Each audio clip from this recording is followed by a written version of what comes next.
A lot. Matthew Lee, Inner City Press. Thanks a lot for this briefing. I wanted to ask two questions. One is, you mentioned Egypt, and I know that among the many people that have been sentenced to death there is a journalist, Mahmoud Abu Zaid Shawkan. And I wanted to know, I don't know if you've looked separately, and I'm not saying that journalists deserve more protection than anyone, but countries in which journalists have been sentenced to death and in some cases executed. The other question has to do with Cameroon. You were painting a very positive picture. I think that they still have the death penalty, and it's my understanding that even people that have been sent back there, for example, from Nigeria recently, there was 47 people sent back facing treason charges, which seem to carry the death penalty. What do you think of, I guess, what can you say about Cameroon, and also what do you think of countries sending people back to places where they face death penalty charges? Thanks. So we know that in Cameroon, 235 people are known to be under sentence of death, or were known to be under sentence of death as at the end of 2017. And you are absolutely right. I mean, part of what we need to be concerned about is when countries are actually sending people back to countries where they could be subjected to the death penalty. We have developed in international law, as you know, appropriate concerns in the context of refugee law, for instance, about reform. Equally, we need to develop a discourse around this sort of repatriation or sending back of people to situations where they can be violated through the death penalty, even if a country itself did not necessarily believe in imposing the death penalty. In this particular case, concerns about Cameroon also abide. So thank you for highlighting that. In the context of Egypt, you are right. Part of our concern, as we said, in the Middle East and North Africa region, Egypt imposed the majority of death sentences that we could confirm in 2017. We know that they carried out at least 35 executions, 34 men and 1 woman. We know that at least 402 death sentences were imposed on 394 men and 8 women. By the courts, and we know that some of these issues have pertained, as you rightly said, to journalists, to human rights defenders, to issues that relate to protests, to a number of other issues. And once again, this is why the picture for countries such as Egypt is not encouraging. And the larger picture for the Middle East and North Africa is of concern, certainly. And the picture in Egypt is also of specific concern.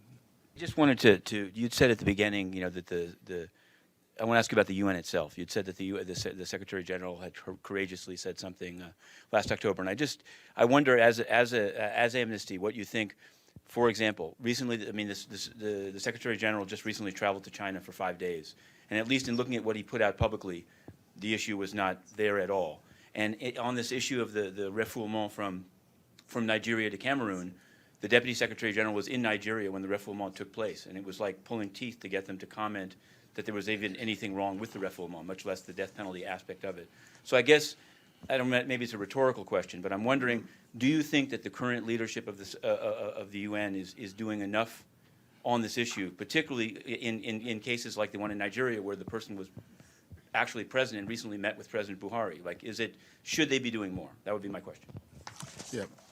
Thank you very much for that question. So 3 things I will say about that, and I think it's an important question. I think the Secretary General has clearly shown a lot of leadership in this area, including in the example that we actually used to open the report, and some of his remarks on the death penalty have been encouraging.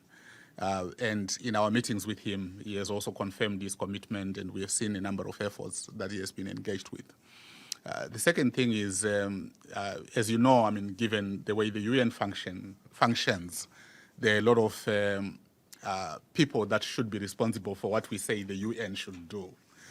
And one of the areas that I'm really keen on, and that we are very keen on as Amnesty, and I hope that as media you will also help us amplify this dimension, is the role that regional organizations can actually play within the context of the UN and outside it. So as we know, part of the movement that has happened within the context of Europe was owing to the 6th protocol to the European Convention on Human Rights and the 13th protocol to the European Convention on Human Rights, and how much they managed to spare actually countries within Europe to do something serious about the death penalty.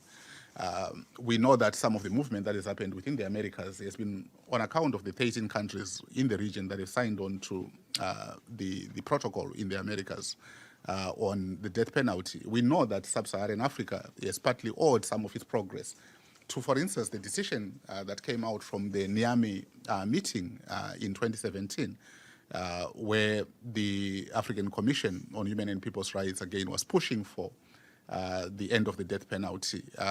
We know that some of the drawbacks that we are seeing in contexts like the Middle East and North Africa could partly be attributable to the fact that there has not been any specific level of responsibility that is discernible that has been taken at the regional level in those contexts, and so on and so forth. I mean, ASEAN, for instance, again, an important area where a lot could be done in terms of, for instance, the mandatory imposition of the death penalty on drug-related offenses.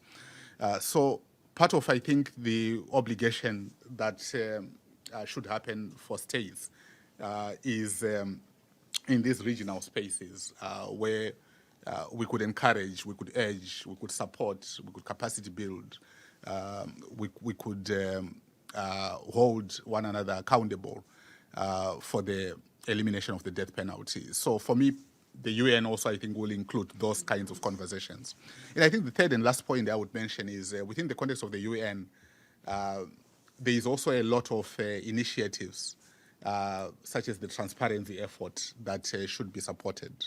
There is also initiatives such as making sure that we align as much as possible the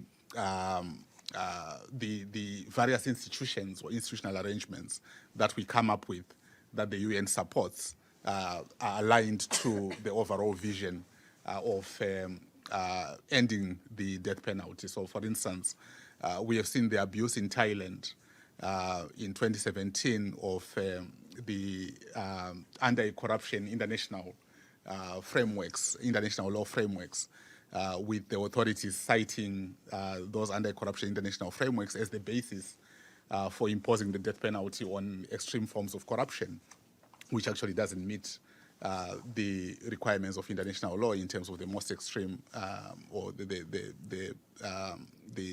cases that must be contemplated to be used the death penalty for under the ICCPR optional protocol, second optional protocol. So in many ways, part of what the UN also should be concerned about is, of course, making sure that whenever there are new initiatives at any level, be it in accountability, be it in any other forum, they are aligned to that vision of ending the death penalty.